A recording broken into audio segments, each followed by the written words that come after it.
Just letting you know this is only my spoiler first impressions of the episode. Check my pinned comment for a free gift related to this video. And to watch my unfiltered reactions with exclusive bonuses, join my Asha Media TV Club. The link is in the description box below. Now, here's my afterthoughts of this episode of Fringe. Man, talk about holding your breath. Don't get me wrong, okay? My reaction to Peter disappearing at the end of season 3 was enough. I'm like, I don't want to go through that again. And it's bad enough that it was such a,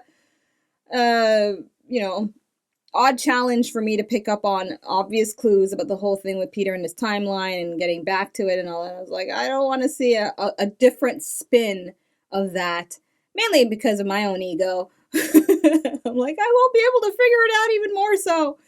Okay, but I guess I'm just going to go with what they're showing. At face value, no more red verse and blue verse scenario.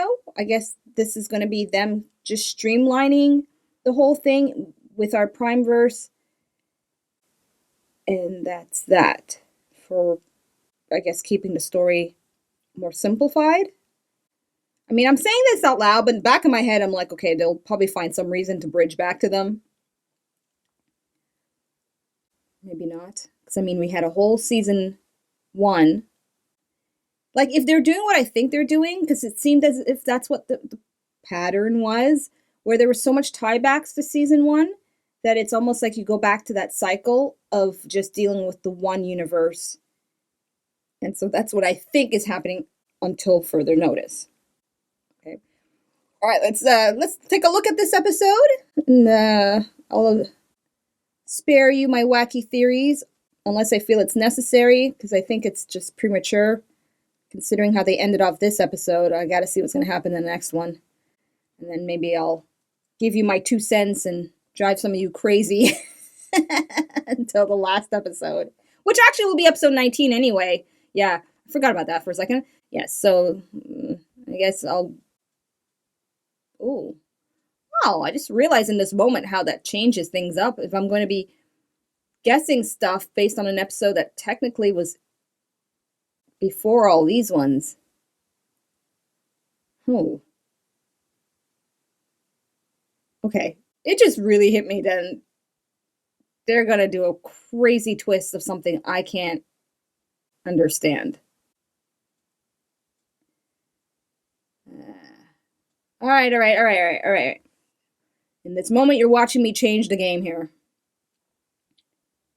I'm going to have to train myself here or practice as hard as I can. I've been doing well with that with Supernatural, so let me try to apply it with this show of just going with what's shown at face value as best as possible here. Okay, anyways. Focus. At the beginning, okay, so we had the machine, and we had Walter staring at it, and that's where I had my memory jogged in with remembering that this machine creates and destroys. And so a lot of this plot with worlds and stuff, the machine is the key to all that, and the connection with the machine is Peter. Okay, and we saw some of that with the end of how they were able to close off the bridge. Moving a little forward. Yes, I love the projection presentation. I'm like, totally labeling that, collapse of universes for dummies. 101. That was great. I'm just thinking of the writers, sitting around their table. How can we simplify this for the audience, people like Asha, to get what we're trying to say here with what Jones is likely doing with the worlds. So good job. And they've done this before with Walter as a character, and I've always appreciated it then, and I've definitely appreciated it now. All right, so there's that. Moving forward a bit more, let's see. Yes, so let's touch on the reveal of the Cortexiphan kids who are now adults, all lined up in various parts of the world, causing havoc. Oy, oy. And now that it's clear what was going on with them tuning into the frequencies of their counterparts, and then we have Nick Lane as our primary example. which I'll get to him shortly once I reach that scene here on my screen. That was pretty nice to see that they touch back on that and showing how at the end of the day, despite the different timelines, the purpose of these Cortexiphan individuals come into play again and leads back to Walter and Belle. Belle.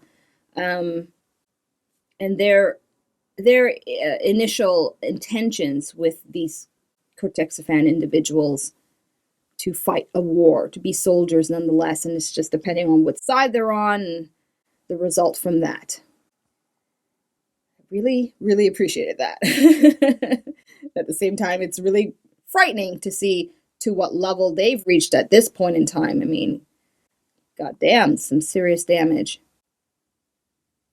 Okay. Now, the other two that I didn't recognize, I'm just going to put it out there as presumption. We'll touch on them as characters, perhaps in the next episode or two. Okay, let me just keep going.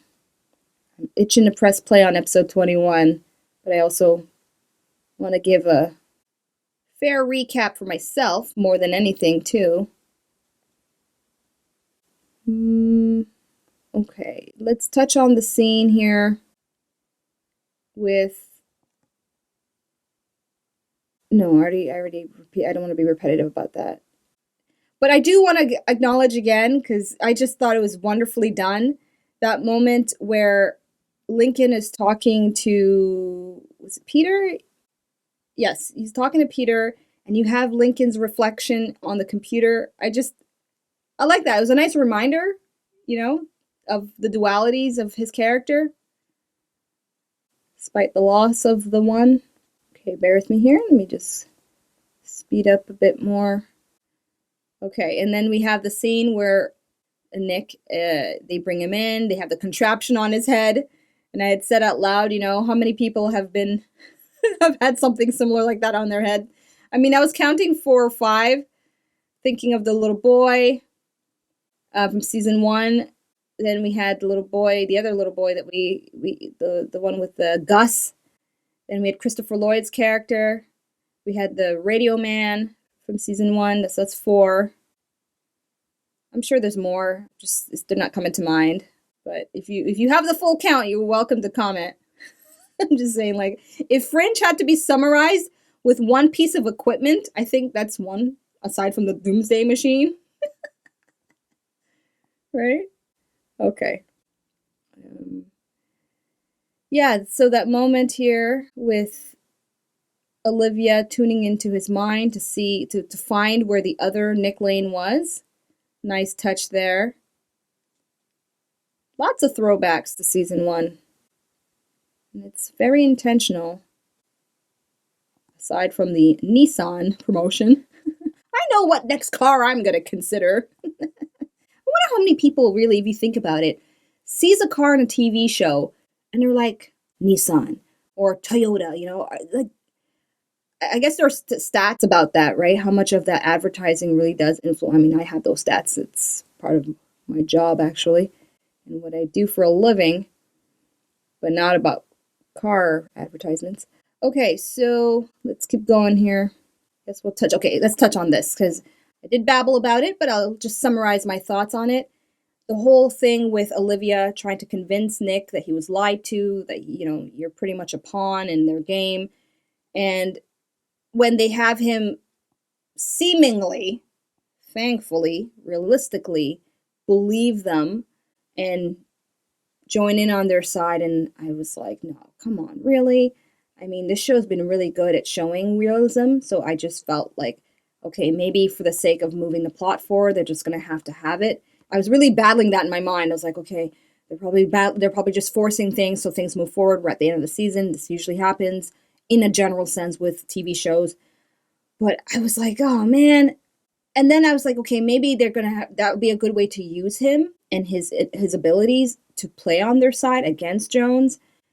But thankfully, that wasn't the case, and it ended up being, somewhat of a ruse to get out of the situation. And for me personally, I was like, yes, amen to that, because if you're going to show a guy who's this brainwashed, amongst others who are, like I said, a couple of conversations with Olivia. No matter how convincing she is, I wouldn't have bought that, and that would have been kind of annoying for me. Just as a ding on the episode if that was the case. But I have no doubt there are arguments to be made for that, which I'll read in paragraphs, right? I don't mind reading paragraphs. Okay, the tech stuff with the watch. Yeah, it's an ugly ass watch. Timer. I don't know. They should have spruced it up. Bling bling or something. I'm just being silly there. Okay, let's move forward. Anything else that really sparked my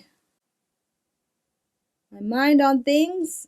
Aside from one of the most beautiful scenes between two characters, two alternates.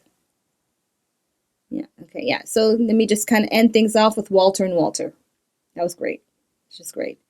And having Walter Nate sit down next to him at his level, and for me as a viewer to see the contrast between these two Walters in their demeanor. I mean, if there's any showcase of John Noble really shining about these two Walters and how different they are, I mean, this is the scene. This is the scene, and that was really well performed. Very nice. So, if I'm going to take it for what they're given right now, and this is the end of the Redverse, we don't see these characters ever again.